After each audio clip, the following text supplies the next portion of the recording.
So Sam is a craftsperson by heart and an environmental educator by trade. He was working part-time allows him for lots of home-based pursuits, converting a shipping container into a shed, building a greenhouse from recycled materials, and setting up the veggie garden. Now, he is also joined today by Danny, his partner, who is his partner in crime in putting this all together. If we can please welcome Sam to the stage. We'll just take it away. So we bought our land in 2015. We spent 2016 designing, getting approvals from council, and we own a built in 2017. So we didn't have a builder, but we hired a building works supervisor who was Lance Carl from House of Bales, and he signed off on all the key stages. Okay, the house is located in Aldinga Arts Eco Village, which is 45 minutes south of here.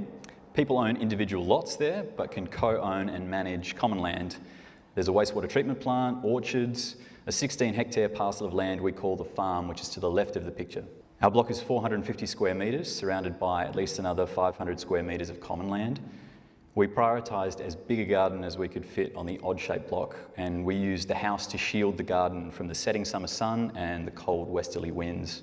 This picture shows the completed timber framing for the house. So the straw bales are infilled between the timbers after the roof goes on, which is quite nice during a hot summer. And the darker soil to the right of the house is all the topsoil that we scraped from the build site, plus 9 tonnes of compost that we mixed in, so it was ready for spreading once the house was complete. So we engaged Bowden and Andrew for the design, and to sum up a 3-page document, the brief was for a passive house with a small footprint. The thick walls with cross-hatching are straw bale walls, so you can see the mudroom and the bathroom walls are timber framed to increase internal space.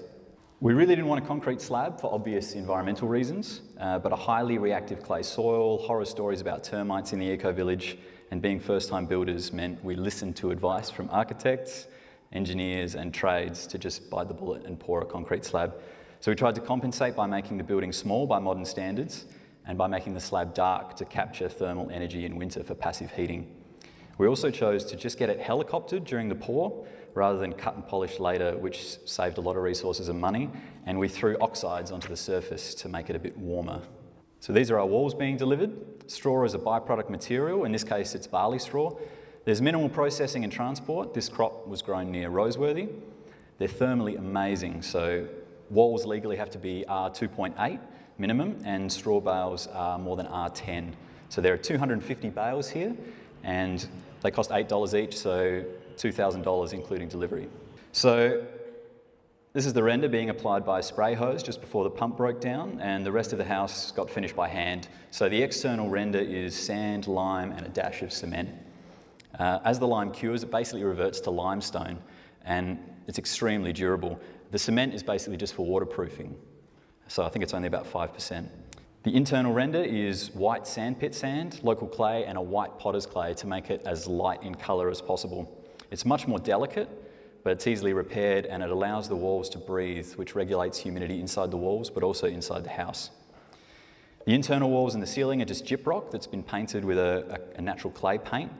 I'd strongly recommend this for any house. It only required 2 coats. It was water cleanup, and it's non-toxic, so it's not just low VOC, but no VOC, absolutely no smell at all. We used cob in some internal walls for increased thermal mass, which is just a thicker mixture of sand, clay, and a handful of straw to help bind it together.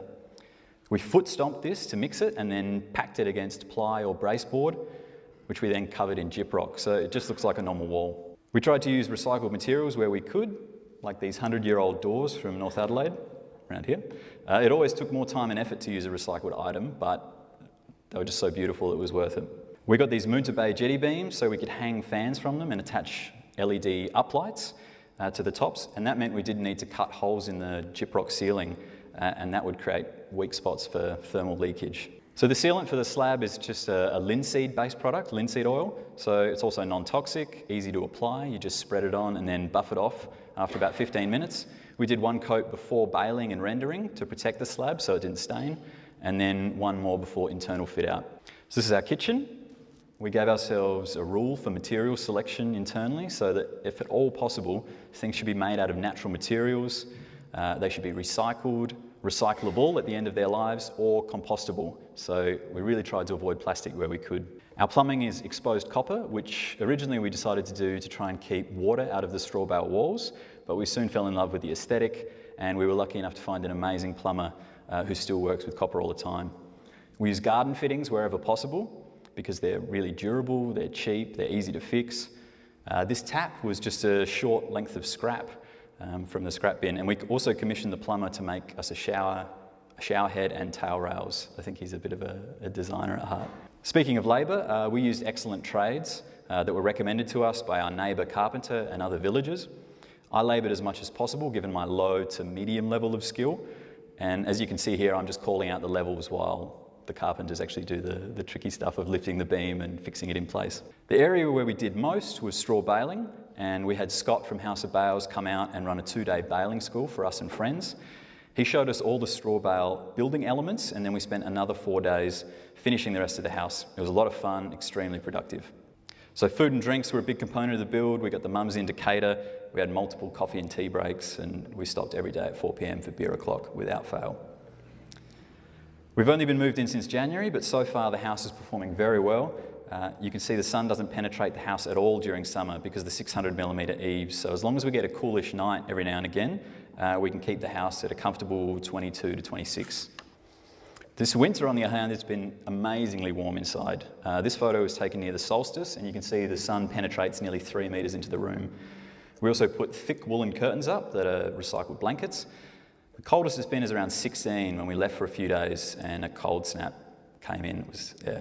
Glass is a terrible insulator even if it's double glazed. Another feature I hope will keep the house cooler is these zip-track blinds. They make the eastern veranda another room, and they should also block the rising summer sun, hopefully keep the mosquitoes out. So this is the house as it is now. A recent addition of a greenhouse to the right of the photo. I managed to build that myself with the skills that I gained during the build, and just using recycled bits and pieces and gifts from friends. Finally, here's the budget, which I know very little about, so if you've got any questions, then please ask Danny. Thank you.